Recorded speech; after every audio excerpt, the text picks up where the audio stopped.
Brian, backstage at BFD with the guys from 10 Years. Hola, gentlemen. How are you? How are you? Good, good. What's up? So you just woke up off the bus, radio interview. Yeah. You go on stage tonight at 5 o'clock. Life is fast-paced for the rock and roll musician, isn't it?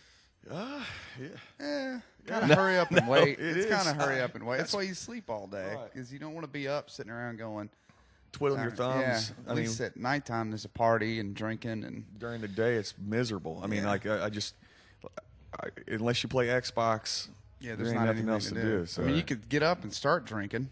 wouldn't recommend it. Yeah, I mean, it works. I'm about to as soon as we get done here. But Well, you could start now. We could I don't probably- have a we could drink. get some beers around.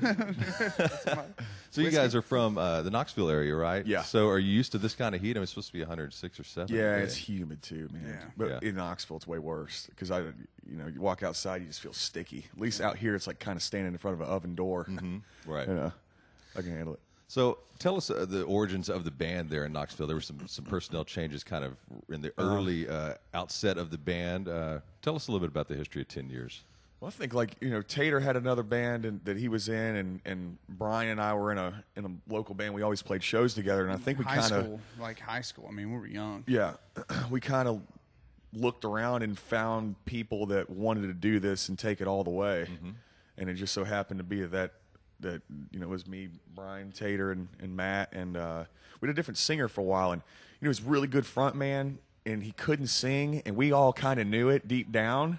But he was just so good live, and he really masked it well. I mean, we had a lot of people come see us, and I was like, remember that time we went in the studio for the first time, and we just knew because now it's all under a microscope. We're going to find out how bad he really is, and it was bad. Yeah. I mean, we were doing note for note. Yeah. Yeah. It was bad, And but they he was got- an incredible screamer and performer, and it probably could have went on. That kind of thing, that thing kind of took off. Yeah. Like the scream, screamo or whatever. I mean, it was heavy, and but then we saw Jesse in another band back at this place called the Prince Deli, where we used to always play. Even Brent from Shinedown used to have a band and play there. I mean, Knoxville's seen a lot of musical talent. It's surprising being that small of a town, but. And, I mean, we saw Jesse and we're like, that's the guy. Because he was in another awful band that was just horrible. I mean, they were horrible, man.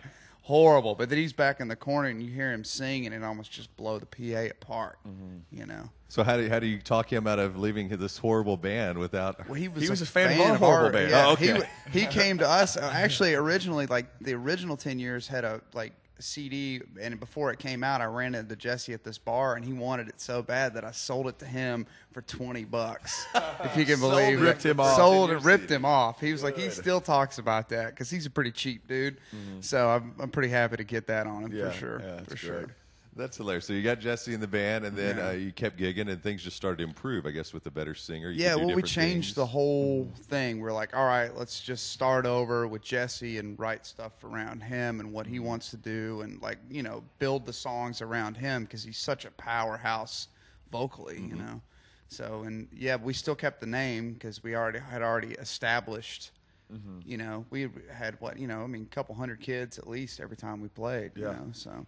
How did the fans take it? Were there some that were like, Yeah, there was there's people that didn't get it at first, and then later on, was like, oh, okay, I mean, our first shows were probably a little rough anyway, but But with those kids that we lost, we gained sure. triple, quadruple. Yeah, I mean, in the end, it was obviously we're sitting here, so it's not Something happened. yeah, it's all right. They can hate, it's fine. Then you guys got signed to Universal Republic, right? And, Yeah. And put out what was the first album, major label? The Autumn Effect was, Right, and it's like once you get signed, now the real work starts. Because I mean, you just put yourself in the big leagues now. I mean, you're playing, next to I mean, with you guys, it was Led Zeppelin and then 10 Years. I mean, you Yeah, can't. right, You're now.